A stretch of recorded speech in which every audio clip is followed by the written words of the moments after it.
Adani group के JP group के asset अधिग्रहण को लेकर वेदांता ग्रुप ने सुप्रीम कोर्ट को खटखटाया। वेदांता ने अदालत से मांग की है कि अदानी के रेजोल्यूशन प्लान पर स्टे लगाया जाए, क्योंकि उसका दावा है उसकी बोली ज्यादा बेहतर थी। ये पूरा मामला दिवालिया हो चुकी जेपी ग्रुप के एसेट की बिक्री से जुड़ा है, जहां एनसीएलटी और एनक्लेट पहले ही अदानी के पक्ष में फैसला दे चुके हैं। वेदांता का कहना है कि क्रेडिटर्स ने बेहतर वैल्यू वाली बोली को नजरअंदाज किया, जबकि अदानी को प्राथमिकता दी गई। अब मामला सुप्रीम कोर्ट पहुंच चुका है और आने वाले दिनों में इस पर सुनवाई होने की संभावना है। सर, क्यों हार गए अनिल अग्रवाल, आगे क्या?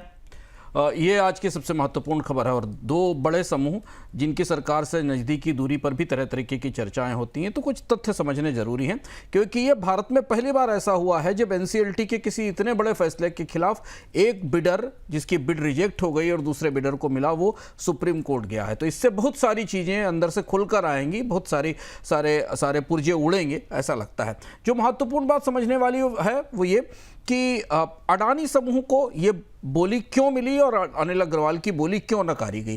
टोटल एनसीएलटी ने जो 14,000 से 15,300 करोड़ रुपए के आसपास का एक जो प्लान था, एनसीएलटी ने जो रेजोल्यूशन प्लान अप्रूव किया था, उसमें अडानी के पक्ष में बैंकर्स गए, अनिल अग्रवाल के पक्ष में नहीं गए। क्रेडिटर्स का फैसला कमेटी ऑफ क्रेडिटर्स से होता है और वहीं से उसकी रिजोल्यूशन की प्रक्रिया शुरू होती है। जो सूचनाएं सामने हैं उस हिसाब से जो बैंकर्स थे उन्होंने अडानी समूह का पक्ष लिया, समर्थन किया और उन्हें ये देने की इस जेपी एसोसिएट्स की जो एसेट्स हैं, उसमें बहुत सारी एसेट्स हैं, सीमेंट है, इंफ्रास्ट्रक्चर है और पावर है, ये देने का फैसला किया गया। वेदांता को की वित्तीय स्थिति पुरानी कमज़ोर थी, खराब थी, एक महत्वपूर्ण मुद्दा यह था। दूसरा यह था कि जो डेट पे करने का ट्रैक रिकॉर्ड है उस पर अडानी समूह को बढ़त आगे मिली। और तीसरा यह था कि क्रेडिटर्स को ये लगा कि अडानी समूह ज़्यादा सॉल्वेंट है, ज़्यादा बेहतर ढंग से इसका निवेश कर सकेंगे।